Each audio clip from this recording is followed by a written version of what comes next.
This ministry content is brought to you by the partners of Terri Savelle Ministries. Well, God said in His Word, Romans 4:17, call those things that be not as though they are. So who do you need to become to achieve your goals? Once you decide your new identity, don't stop there. Affirm it with your words every day. Hey, I'm Terri Savelle, your Cheerleader of Dreams. I want to give you the best advice I can on how to motivate yourself to change your behavior. This is what has helped me and continues to stop being undisciplined and start achieving your goals. In fact, let me tell you a fascinating true story real quick on how important it is that you expect to have your best year ever. So for several years, Dr. Norman Vincent Peale, the author of The Power of Positive Thinking, he tested the power of expectations. So he would bring a group of people to his church on New Year's Eve and ask each one to write down their expectations for the new year. They would put their expectations in an envelope, not to be opened until the next New Year's Eve. Now, one of his tons of experiments reported this is what happened when the group gathered a year later, as each member was shocked by the results. So let me just read this to you. This is just one of many experiences. So one guy who was devoted to astrology had read that Capricorns could expect to lose their marriage partners and jobs during the upcoming year. So he wrote that down. He expected the prediction to come true, and it did. He was literally divorced and jobless within 1 year. One lady expected a job promotion. That's what she wrote down. She was also a Capricorn, but didn't read that kind of stuff. She got her promotion. One guy from the group was absent. He had died during the year. Well, when the group opened his envelope, his message simply said this: no member of my family has ever lived past 60, so I expect to die next year. He did. Isn't this creepy? But it's true. Expectations work positively and negatively. You will get exactly what you expect. The Bible even says, your hope and expectation shall not be cut off. Well, I want you to expect to achieve your goals this year. Expect to be a person of self-discipline and good habits. And hey, before I share the 4 keys to motivate yourself to change, I wanted to ask you real quick, have you subscribed to this channel yet? If the subscribe button is black, that means you have it. And if you enjoy these little videos and you want to continue getting some advice to help you live your dreams, would you take a second and be one of our subscribers? That encourages us so much. So I want to tell you how much we appreciate you, and it just gives us a little boost up here. So let me give you the 4 ways I've learned over the years to stop being undisciplined, and it has drastically changed my life, and yours will too. So if you want this year to be different than last year, you must start out, number 1, by painting a picture of the ideal you, not the current you, the picture perfect you. I asked these questions on a recent video, but have you answered them? I asked the questions, what do you really want to do? What do you really want to have? Who do you really want to be? Where do you really want to go? Think about it. John Maxwell says thinking precedes achievement. He says nobody just stumbles upon success and then goes, wait, how did I get here? No, you think about it. Most success coaches recommend that you imagine 5 to 10 years from right now. 5 years from now, you will become someone. Who do you want that to be? Do you want your ideal self to be living where you are today or somewhere different? Where? Do you want to be making the same salary as you are today or more? How much? Do you want to look the same way or different? What does that look like? You decide. And I mean truly paint a clear picture of you living your ideal life. That's why God even said, write the vision and make it plain. This is something you and only you can do for yourself. So you get to decide the identity and the life you want to have. Number 2 is affirm your new identity with your words. Your words matter. You may not even be aware of the things you're saying to yourself because of how long you've been saying them. So number 1, stop describing yourself as the old person. You're overweight, you're undisciplined, you're lazy, you're broke, you're shy, you're always late. Stop saying those things. Number 2, start describing yourself as the new person. You're healthy, you're beautiful, you're smart, you're wealthy, you're favored of God. I like how Steve Harvey says it. He said, we have to become aware of the conversation we're having with ourselves. He said, what are you saying to yourself when no one is around? What are the conversations that you're having in the mirror with yourself each morning? He said, you think you're the only one who can't see your words of defeat, but they show up in your demeanor and how you present yourself to the world. Isn't that amazing? Well, God said in His Word, Romans 4:17, call those things that be not as though they are. So who do you need to become to achieve your goals? Once you decide your new identity, don't stop there. Affirm it with your words every day. You know, to affirm means to make firm. So when you affirm and declare by faith, I am healthy, I'm fit, firm, and muscular, I'm in the best shape of my life, I am successful, I am peaceful, I am joyful, I am proactive, I am confident, I'm highly favored of God. Your brain believes these things are made firm. Consequently, it starts taking action in that direction. Hey, it's Terri, your cheerleader of dreams. Have you ever wondered why successful people spend time alone? And what do they do behind closed doors with nobody around that makes them so successful? Well, after reaching an all-time low in my life of living paycheck to paycheck, on the verge of a divorce, having no dreams or goals to reach, and every year was just a repeat of the year before. But one day, I decided to start a routine, a simple routine in private, and it led me to discovering my purpose, setting and reaching goals, getting successful habits, and now showing others how to live their dreams in public.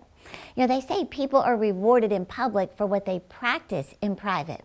You may have heard it this way: God can't use you publicly until you get victory privately. Well, I want you to discover exactly what successful people are practicing in private. These habits give them an extraordinary advantage. I call it the alone advantage. And I'm telling you, you will grab a do not disturb sign as fast as possible. That's the title of my new book, The Alone Advantage, where I reveal 10 simple behind-the-scenes habits that will lead you to wake up with vision, have clear goals lined up and exciting to go after. You will never look at your life the same way again. You'll realize you have a purpose and a limited amount of time to fulfill it. I'm simply a product of my product. Once I started these habits behind closed doors, I began to dream. That led to overcoming a poor self-image and building my confidence, which led to getting ready for my dream and then living my dreams. And when you apply these habits in private, get ready. God's Word says your Father who sees what is done in private will reward you. God just needs a little time with you alone. I don't want you to go another year wondering what God's unique plan is for your life, or frustrated with not knowing if your dreams are just your dreams or what God wants you to pursue. I'll answer all these questions in the new book, and you will gain clarity, confidence, and a courageous new mindset to go after your dreams. So when you pre-order the new book, you will instantly get access to 10 free bonus videos where I reveal the 10 behind-the-scenes habits as my thank you for purchasing this new book. So go to thealoneadvantage.com and get your copy today. I'm cheering you on to live your dreams. You know, I think this is pretty interesting, but I read where it took 220 years after the pencil was invented for someone to invent the eraser. Well, thank God, because once you start writing your dreams, start erasing your poor identity with the words of your mouth. That's pretty cute, right? Number 3 is establish a great filter. I love a good filter. I saw a meme that said, I love filters, taking you from a 2 to a respectable 5 with a press of a button. Well, the filter I'm talking about is this. Establish a filter to help guide your decisions to become your ideal self. Let me explain. Got this little example, and it was about the English sailing team. Well, I got this from Dr. Benjamin Hardy, and how they used the filter. This was the English sailing team. This was their filter. Will this make the boat go faster? If not, don't do it. So they would ask themselves, staying up late and going to that party, will it make the boat go faster? Nope. Go to bed. Get rest. Having dessert at the end of dinner, will it make the boat go faster? Nope. Decline the dessert. Get the picture? See, if your ideal self is, I have a very wealthy financial portfolio, $100,000 in your savings account, then filter your decisions through that identity. Ask yourself, buying this expensive purse, will it help me reach my savings goal? Taking this expensive vacation, will it help me reach my savings goal? Saving $100 this week, will it help me reach my goal? Absolutely. Maybe it's to get free from diabetes and get healthy and fit. Filter everything through that new identity.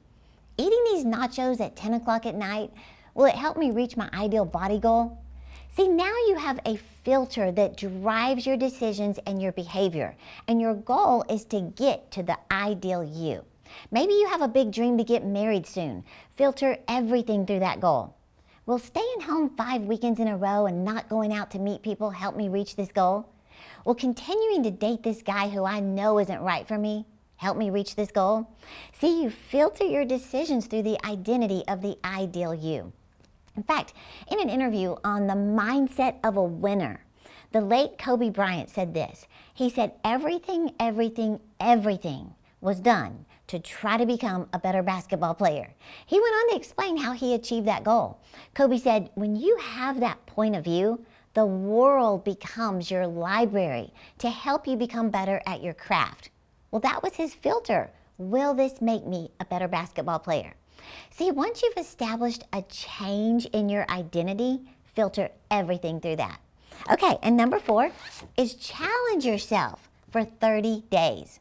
Challenging yourself is so good for you. Let me explain why a 30-day challenge is so vital in changing you. Do you know the number one way that you improve your identity and build your confidence? It all boils down to this: building a reputation with yourself. What kind of reputation? That you keep the promises you make to you. Just let that sink in for a minute. I've said it many times, but this is where you shift your identity. You do the things you say you're going to do. You become self-disciplined. And it starts with a 30-day challenge that you will commit to. 30 days is the perfect amount of time to really push yourself without feeling overwhelmed. Ed Milet says it like this: give yourself a short window of time to behave completely different and shock your system into believing, oh my gosh, I could never go back to where I was before. See, you trick your brain into believing you're different.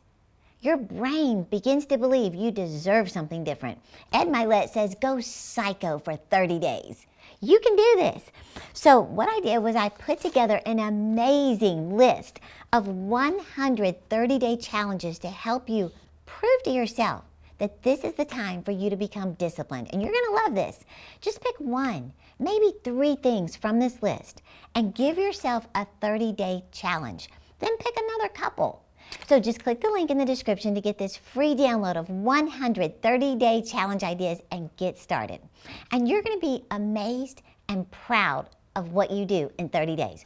Oh, and real quick, I wanted to tell you, this week I am truly living a dream, something I have dreamed about and prayed about for years and years. I am hosting John Maxwell at my annual Success Conference, the next conference, this weekend. The event is sold out, but you can watch live stream. So if you want to be more focused and more clear on your dreams and goals this year, invest in yourself and join me, David Crank, and John Maxwell. Just click the link in the description to get your ticket to the next conference. And hey, I'm cheering you on to live your dreams. Hello, it's John Maxwell here, and I am so excited to be a part of the next conference hosted by Terri, Savelle, Foy. It's happening on January 19th and 20th in Rockwall, Texas, just outside of Dallas. At the next conference, we'll dive deep into the mindset and principles you need to successfully lead your business, your ministry, and your life in 2024 and beyond. It's all about staying ahead of the curve, my friends. We've all felt the winds of change, haven't we? I mean, the world is evolving faster than ever, and it's up to us to adapt, innovate, and lead in these challenging times. And that is why the next conference is so important. During this conference, I'll be teaching principles and strategies that will empower you to lead your business, your ministry, and your life with intentionality and excellence. And together, we'll jumpstart your journey towards success for 2024. This is where you'll find the inspiration, the knowledge, and the connections to take your leadership to new heights. So, what are you waiting for? Mark your calendars for January 19 and 20 for the next conference in Rockwall, Texas, with me and Terri Savelle Foy. Remember, my friends, leadership is not a destination, it's a lifelong journey. And together, at the next conference, we'll set you on a trajectory for success and make 2024 the year that transforms your leadership and your life. Go to terri.com and get registered today. I'll see you there.